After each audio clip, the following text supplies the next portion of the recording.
the kids these days, they definitely don't have the testosterone we had back in the day. To echo your audience, I mean, you have 45,000 followers. Who really do you resonate with the most? Yeah. I hear a lot of older women, right? You would think so, right? The moms, I mean, that's... Top 5 bull riders. Well... You shared a story on the Cowboy channel. You had a 5-minute segment. Talk about that. This happened like the end of 2011, 2012. The doctors told me I had cancer. I never gave it a second thought. Like I never cried about it. I didn't sit down and think, oh, what's going to happen? It just never entered my mind. And people tell me, when you found Jesus, you found God, what happened? One word: peace. What's up, everybody? Welcome back to the podcast. We have a special guest. We got Roy Dinges here with us today. Thanks for being here, brother. Yeah, thanks for having me. I just found out. Yeah, you just found out today we were doing it, right? Yeah. Thanks, Nick Luciano, for actually just spur of the moment type deal. But yeah, he talks about communication just on our end. Yeah. Yeah, dude, I can just go into your backstory, bro. I want to hear more about you. So I was born and raised in South Central Pennsylvania. Yeah. Right. Grew up on a farm. My best friend in first grade, he lived right next door. His dad was a calf roper. They had an indoor arena. So after school, we would go up there. He would put me on calves, this and that, and it just progressed from there. So when I turned 18, I moved to Florida so we could ride bulls in the wintertime. And after riding bulls for 13 years, I went to training racehorses. Well, I always trained racehorses. I was brought up in that world. Yeah. So, and then last year, January of last year, Nick wanted help with his merch line, Luciano Western Wear. I said, yeah, I'll come help you. Well, being around Blake and Nick and Caden was there at the time, I kind of got immersed into social media, which I was like, yeah, no.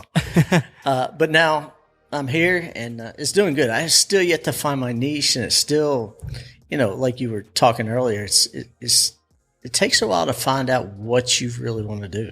Sure. So talk about actually like you competing. Mm-hmm. What's the extent of your bull riding? I got to the PBR, not to the top, like the touring pros. You know? But there's a big circuit back. I started in the APRA, is the American Pro Rodeo in the Northeast. Just where Dale and Swearingen come from. Okay. And then, so we hit a couple touring pros, and then back in the day, there was an association called NBHA, National Bull Riding, the NABA, North American Bull Riding Association. Yeah. So we hit that. We hit all these. I mean, we traveled all over the country for 13 years, and you hit your 30s, you're like, yeah, it's enough. Yeah, that's like JB Mooney being like, what is he, 36, 35? He's torn up, man. His whole body's torn up. Yeah. Definitely seems like a young man's sport. I mean, rodeo in general, but especially bull riding. Oh, especially bull riding. Especially, yeah. Yeah, you don't realize it then, but the older you get, you feel it. So how lucrative was the bull riding industry for you? Like, did you, were you trying to get brand deals? You didn't feel like whatever. Well, back then you didn't really hear much of that. Right. The brand deals. I mean, unless just for the top five. Unless you're Chris Shivers or Adriana Moraes who are getting sponsored by, Ariat and Wrangler and things like that. But just traveling around like we did. I mean, we made a living. We didn't have to work. So, I don't know, but it's kind of a crazy reality. You go from riding bulls, and most of the people who get sponsorships are the athletes. To now, you're not even riding anymore, and now you're getting the chance to work with these brands that you didn't get the chance to work with when you were actually a competitor. Which is crazy. Absolutely, it's crazy. Now it's Ariat, which is insane. So to talk about you, how old are you? 45. 45. Young man. Still got some ways to go. Well, you got just got on the social media this past year, probably. What is your perspective coming into social media? And really, you're an influencer. Let's just call it what it is. You're a Western influencer. You have a unique perspective being not involved in it to now being posting every other day, every single day. What's been some surprising things you're learning about the content creation thing, and then some things that you're kind of enjoying? Well, I enjoy making videos for one, and just being around Nick and Blake. it really opens your eyes to the creative world, and you're like, man, how they do that? So it's a learning process every day. But the one thing that I can't understand that really kind of grinds my gears a little bit is this algorithm. You could go out and make the best content, say, man, that was a fire video right there, and it does nothing. Yeah. And then you see somebody post garbage, and it just like goes viral. That's my biggest pet peeve. You're speaking to a whole generation of the 45 and the 40 and up generation. The algorithm. What is the algorithm? And it's like, dude, that's what I was talking with Nick about. No one knows. The TikTok algorithm. I'm like, bro, I'm making these like really pretty, beautiful reels, and you see people just make these. They're not, I don't want to say jank or unprofessional. They're just organic or less quality. Right. And they go nuts. You look at the pod. We posted a reel of him cracking a joke. 15-second joke on our Christian podcast. 1 million views. And we didn't on IG. On IG, and we didn't expect, like, it was just a random joke, and it just went crazy. It's just, you never understand it, but yeah, it's definitely a crazy reality that we live in. But talk about your audience. I mean, you have 45,000 followers. Who really do you resonate with the most? Yeah, I hear a lot of older women, right? You would think so, right? The moms, I mean, that's, we do meet and greets, and the moms are like, but I looked at my age range. It's actually 25 to 34 is my top one. Yeah. So. Really? Is that your, on your followers? What percentage? Yeah, on my analytics, yeah. Yeah. I would have guessed probably 45 on up, but it's not the case. I wonder what the percentage of just like the age statistics on who uses Instagram the most, because it seems like 45 and up, there's going to be less users. Yeah. So like there's going to be an infinitely amount, like more 25 to 34 and younger on the app in general. So I feel like it would be kind of a hard deal to get your follower analytics. Like if your followers are mostly 45 and up, that's kind of crazy reality, because there's not that many of them out there compared to like the new generations coming up and younger people. Yeah. But all the younger people have phones these days. Yeah. Talk about talking about rodeo. Talk about rodeo when you were involved to rodeo now in 2023. Just in terms of rodeo, you can go bull riding, you can go, I mean, you're exposed to calf rope and team rope and the whole rodeo sport. Mm-hmm. Then and now, what do you think the biggest differences or the big changes that have occurred? The kids these days, they definitely don't have the testosterone we had back in the day. I'll tell you that, if I can say that. But to echo, I don't know if I can say. To echo what JB Mooney said, his rant. You've seen it, of course. Back in the day when I was riding, we would get on 5-6 bulls a day, and we would pay to get on them bulls. Now these kids show up to a practice, man. They want the contractor to pay them to get on practice bulls.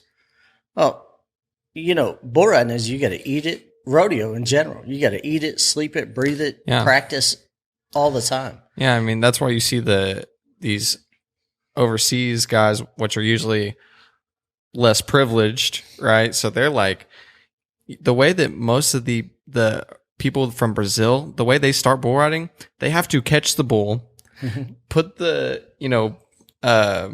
flank strap on, then they hop on the bull, holding the bull, and then they buck them because they don't have bucking chutes. Right. A lot of the people don't even have bucking chutes, and that shows you hunger. So when they get to the States, they're like, "You got bucking chutes? I'll ride 15 a day." You know what I mean? And we're actually pretty good. I was actually pretty good family friends with Tuff Hedeman, and he said he rode 8 to 10 bulls a day in practice, and that's unheard of. Yeah. That's unheard of now. And I mean, it tells that. I think partly you have to look at, do you think it's because the bulls are getting more ranked, like even in practice, or you would think that you could have the ability to get on whatever in practice, Well, I will say that when I was rodeoing, you might have had, 5 bulls out of maybe 100 that were rank. Yeah. The other ones were just nice to ride. Now the way the breeding is, like, everything is rank. Yeah. But if you want guys to get on bulls, I mean, you're going to kind of, at least the pens I've been to, if you have a beginner rider, you have beginner bulls and on up the ranks, So you're not going to put a beginner on something ranked. So I just, the kids these days coming up, they want everything given to them. They're scrolling through social media. They're this and that, and they just don't know how to go after what they want. I mean, the industry in general, you look at the athletes, everything evolves. Basketball, like the competition level increased from the 80s to now. Same thing with calf roping, bull riding, everything.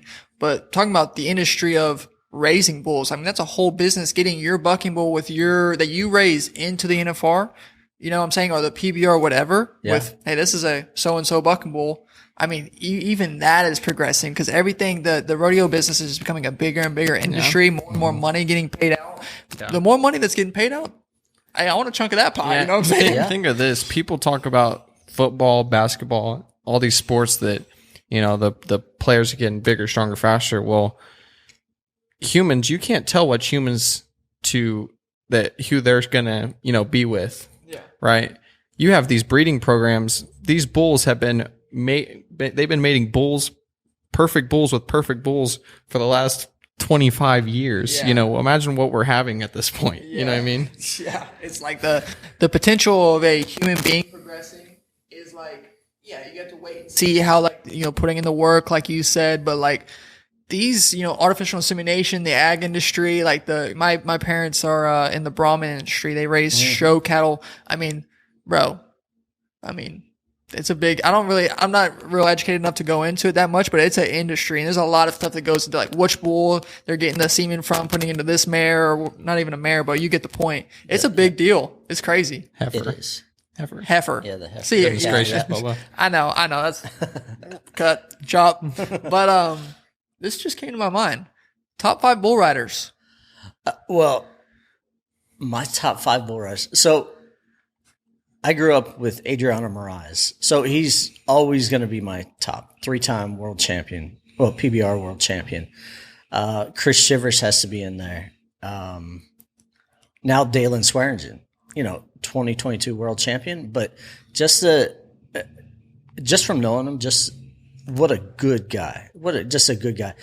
And tough. You know, even though he's from New York, I mean, they're tough anyway, but as far as the bull riding world, that's unheard of. Come from New York. That's what I'm saying. Rodeo world, there's no one there. No one there. But I mean, it's hard to put top 5 when you have guys back in the day like, you know, Adriano and Justin McBride. And I mean, the list just goes on and on. So I don't know. My top one's Adriano and Chris Shivers. But other than that, JB's got to be in there.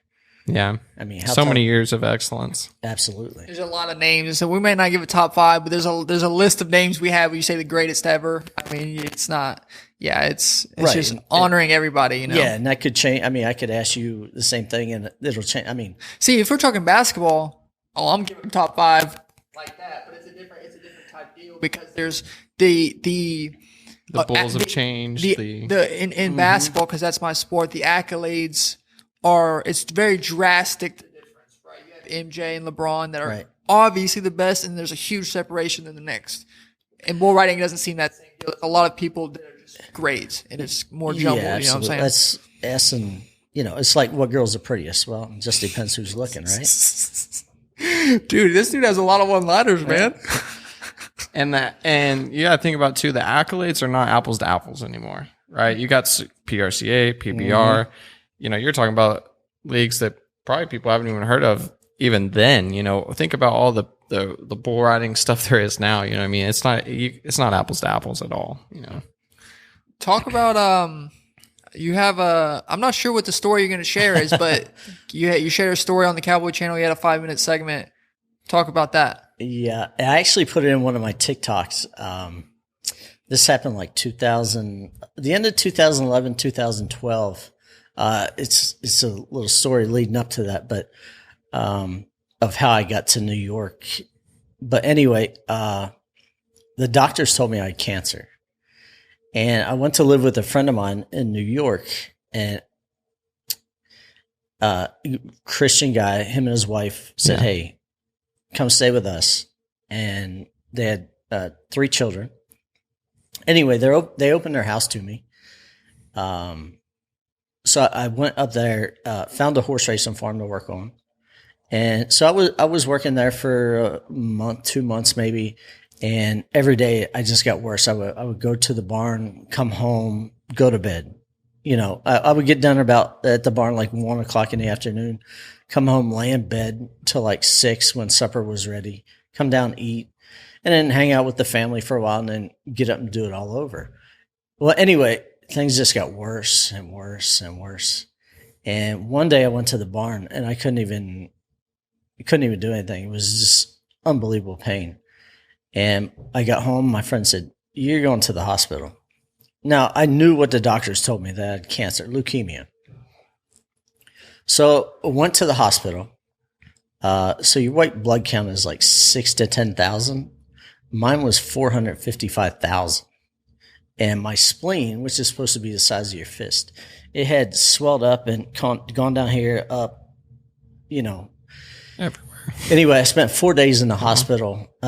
They put me on medication that was experiment, and went home, seemed to be good. My mom came up to visit, and she just broke down crying. I lost 31 pounds. I look like a skeleton. But anyway, came through it. I got the natural. I looked up what was natural. You know, it's funny. I hated onions and I hated garlic, right?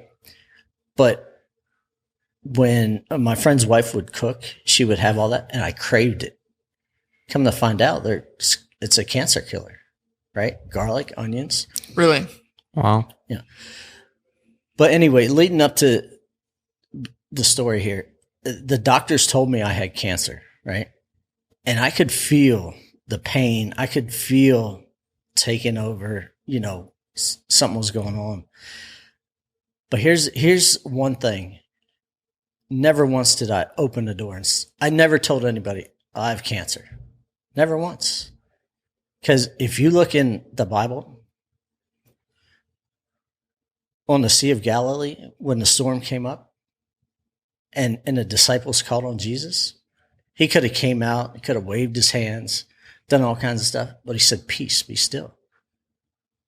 Lazarus was dead for 4 days, right? He could have went in, touched him, but he said, "Lazarus, come forth." His words brought life. And the Bible says our tongue brings life and death. Yeah, absolutely. So I never opened the door to tell anybody I have cancer. I said the doctors told me I have cancer, but never once did I say that. All through the Bible, Jesus spoke. The walls of Jericho, they could have pounded that wall, but they marched around it and they sang, and the walls came tumbling down. Come on. So that's what, never open the door to negativity. Even though you know something is going on, if God's the same yesterday, today, and forever, he healed back then, he heals today. Come on. You know? So I never opened the door to that and speak life. Wow. So a couple years ago, I went back to the doctor.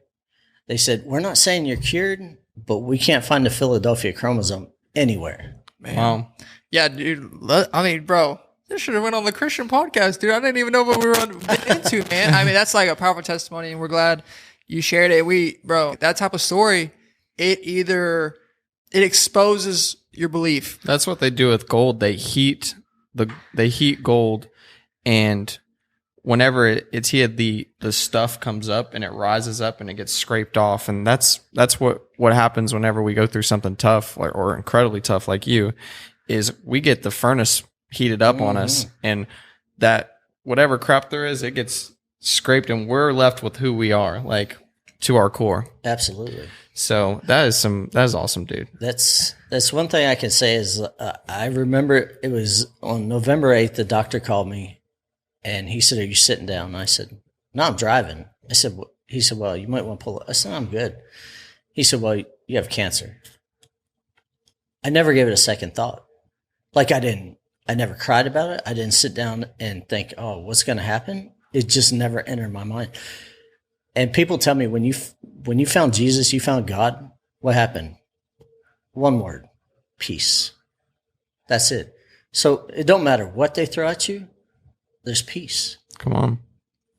Man, praise God, dude. I feel so many people are going to be encouraged by this. Thank you, Nick, for helping us pull it out of this, man. Because I mean, this is going to help so many people, and thank you for sharing that. We really appreciate it. Real quick, what did you get to share on the Cowboy channel about that? It was a 5-minute segment, but what aspect of that 10-minute story did you get to share? Well, I mean, we just went on probably about 20 minutes, and gotcha. Fanchon, just unbelievable Christian lady. I don't know if you know her, but she had to cut it real short. You had cancer, you don't have cancer. I mean, it was very short. So, I don't know. Maybe people look into I'll have it. to go watch it. Yeah, I didn't see it. But I have it on my TikTok, and Cool. what I have on my TikTok is just what I shared with you today. For sure. And it took from 2012 till 2022 for me to. Only my close friends and family knew about it. Wow. Come on. Yeah. Well, Roy Dinges, Western influencer, man of God. I should have put man of God first, but man of God, influencer, cowboy. You personify all the characters of a cowboy and a man of God, and you're showing that here today. We appreciate you. Yeah, love what you do, man. I appreciate you having me. For sure. Well, we'll see y'all in the next episode. God bless.